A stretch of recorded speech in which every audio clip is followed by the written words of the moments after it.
अस्सलाम वालेकुम नाज़रीन, आप देख रहे हैं SGH एंटरटेनमेंट में हूँ ज़हीर अहमद। नाज़रीन, कल मैं एक वीडियो देख रहा था एक हीरो की। पुराने कुछ गाने थे, वो मैं आपको बताता हूँ किसकी थी। तो मेरे जहन में बहुत ज़्यादा एक चीज़ें आई, कुछ हकाइक सामने आए।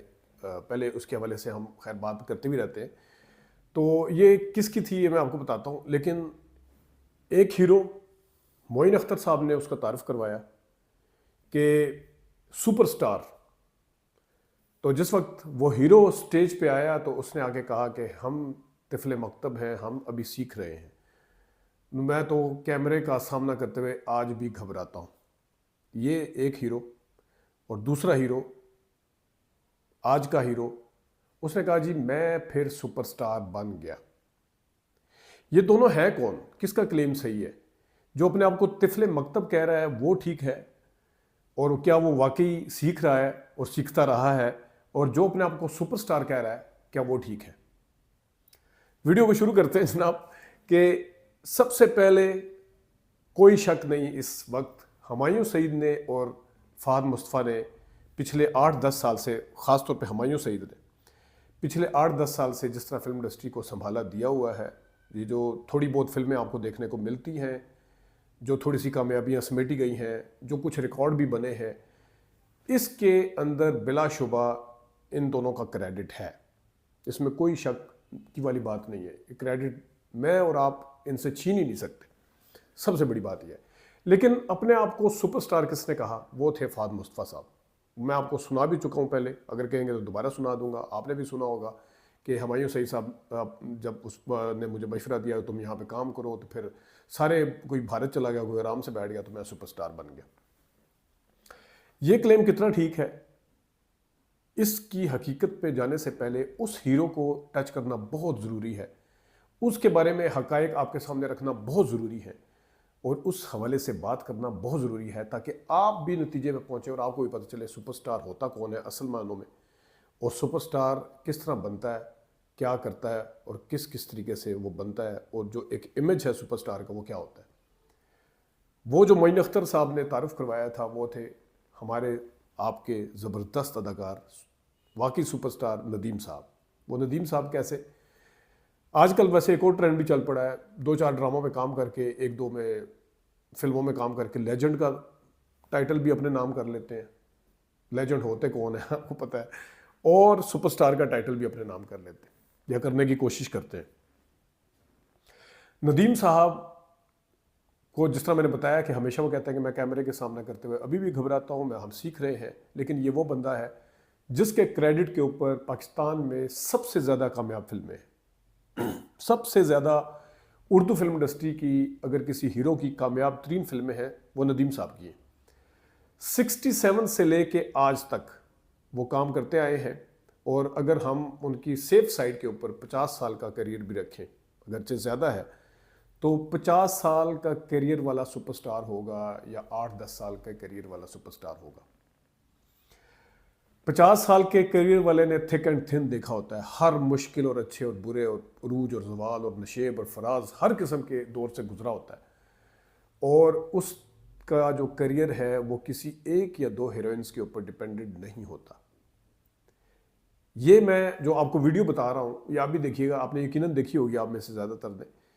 नदीम की 35 हीरोइंस, नदीम साहब की 35 हीरोइंस, 35 वो मैं देख रहा था तो मेरे जहन में ख्याल आ रहा था कि किस तरीके से इन्होंने, इनकी ट्रांसफॉर्मेशन हुई, इन्होंने किस तरीके से अपने आप को अपडेट रखा, कितनी फिल्में इनकी कितनी हीरोइंस के साथ मुख्तलिफ है।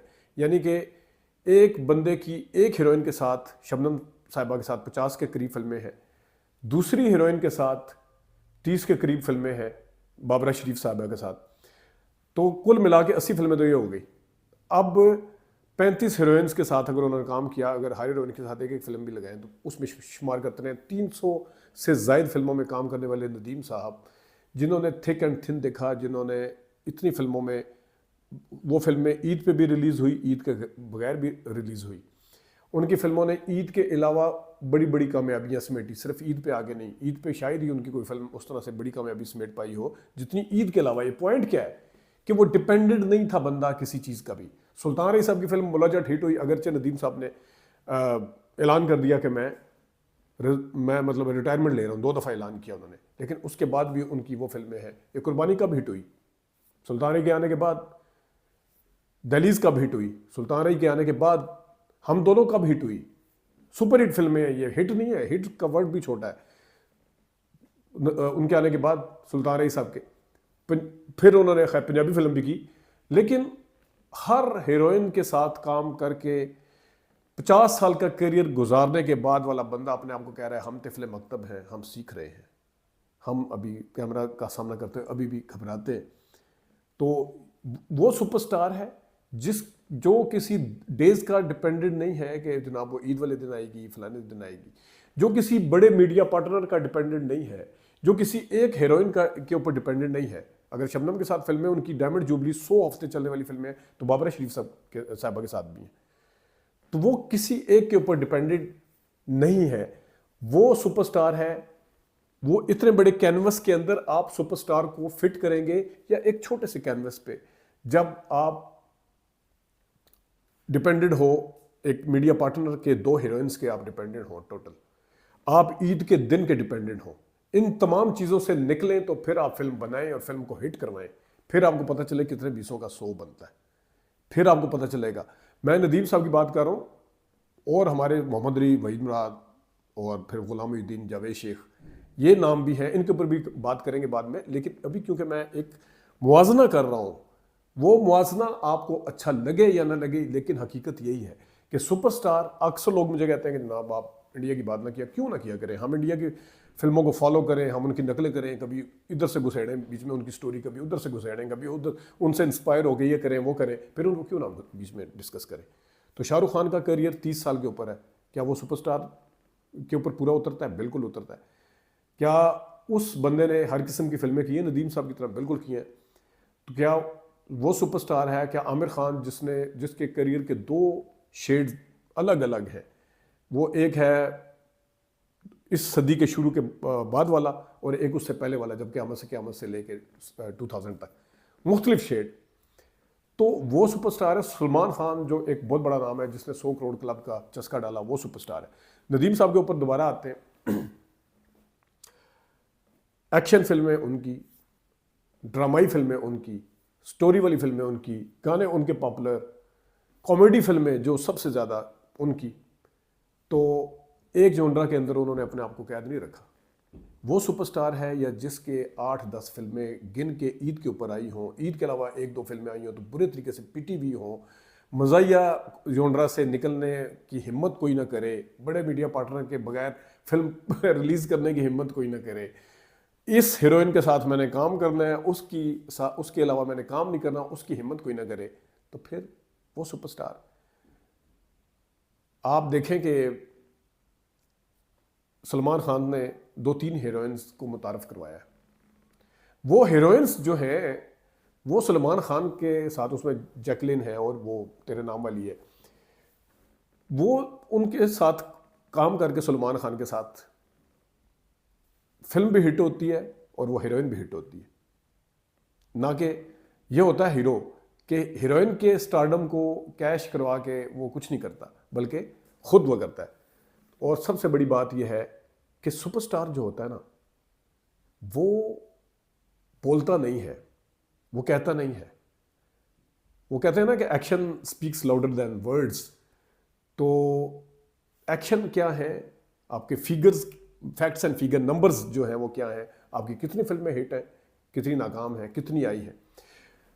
सुपरस्टार के लिए बहुत थिक एंड थिन देखना ज़रूरी है। छोटे से टाइम स्पैन में आप सुपरस्टार नहीं कहलवा सकते। ये बिल्कुल उसी तरह है कि अगर मैं ब्रायन लारा और तेंदुलकर का मुकाबला किसी ऐसे बैट्समैन से करूं जिन्होंने 10 मैच खेले हों, 10 मैच में अगर उसने 8 मैचों में 50 या सेंचुरी की है, तो उसके 10 मैचों की एवरेज क्या निकलेगी? मोर देन 60-70%, बल्कि इससे भी ज़्यादा अगर नॉट आउट रहा है। और दूसरी तरफ सचिन तेंदुलकर, ब्रायन लारा, जिन्होंने लंबी इनिंग्सें खेली हैं, जिसमें वो जल्दी जल्दी आउट भी हुए होंगे, जिसमें उन्होंने लंबी लंबी इनिंग खेल के वो किया होगा, उसका जो एवरेज निकलती है लेट्स सपोज 40, वो 40 वाला बंदा जो है वो जीनियस है, वो लेजेंड है, वो सुपरस्टार है कि जिसने इतने बड़े टाइम पीरियड को गुजारा है उसके क्रेडिट के ऊपर इतना बड़ा टाइम चलता है और वो सर्वाइव करता रहा है, वो हालात के ऊपर डिपेंडेंट नहीं था। मैं वो एक याद है, आपको भी याद होगा, एक आसिफ खिलाड़ी था, मोहम्मद आसिफ, जिसके बारे में कहा जाता है कि वो वसीम अकरम से ज़्यादा अच्छा प्लेयर बनता क्योंकि उसकी आउट स्विंग थी, फलानी थी। जुए का इल्ज़ाम लगा, 10-10, 12-12, 15-15 मैच खेले हुए थे सुलेमान भट्ट ने, बना नहीं बना ना, क्योंकि उसका करियर ख़त्म हो गया। उसने ज़्यादा मैच नहीं खेले, उसने वसीम अकरम जितने 500 मैच नहीं खेले, तो नहीं बना ना। टैलेंट था ना, वो स्पैन टाइम। फिर आप देखें वो जाहिद था जिसकी रीढ़ की हड्डी जो थी वो उसके अंदर कोई मसला हो गया था, अभी करियर शुरू हुआ था बेचारे का, मसला हो गया था, 10 विकेटें ली थी एक मैच में, टेस्ट मैच में रावलपिंडी में। तो वो टाइम जो होता है ना, वो आपको बनाता है सारा कुछ। आप हर किस्म के हालात में काम कर रहे होते हैं, मुश्किल हालात, मुश्किल तरीन हालात। अभी तो चल रहा है, मामला चल रहा है, जिस वक्त कोई आता नहीं है, तो इसके हवाले से ज़रा मैं बताना चाह रहा था कि फिर जब सुपरस्टार, आज तक आपने शाहरुख खान के मुंह से सुना है कि मैं सुपरस्टार हूँ? उनको लोग किंग खान कहते हैं, वो अपने आप को नहीं कहते। मिस्टर परफेक्ट अगर आमिर खान को कोई कहता है तो वो लोग कहते हैं। सुल्तान रही को, मोहम्मद अली साहब को जज्बात का बादशाह कहते थे या रोमांटिक चॉकलेटी हीरो, वो वही बात को लोग कहते थे, खुद नहीं कहते थे। नदीम साहब एक सुपरस्टार हैं, वो अपने आप को खुद नहीं कहते, वो कहते मैं तिफले मकतूब में सीख रहा हूँ। तो ये आज की हवाले से वीडियो थी, उम्मीद है आपको पसंद आएगी। अपना फीडबैक देना ना भूलिएगा, एक और मुआवजना करेंगे। अभी तक के लिए इजाज़त दीजिए, अल्लाह हाफ़िज़।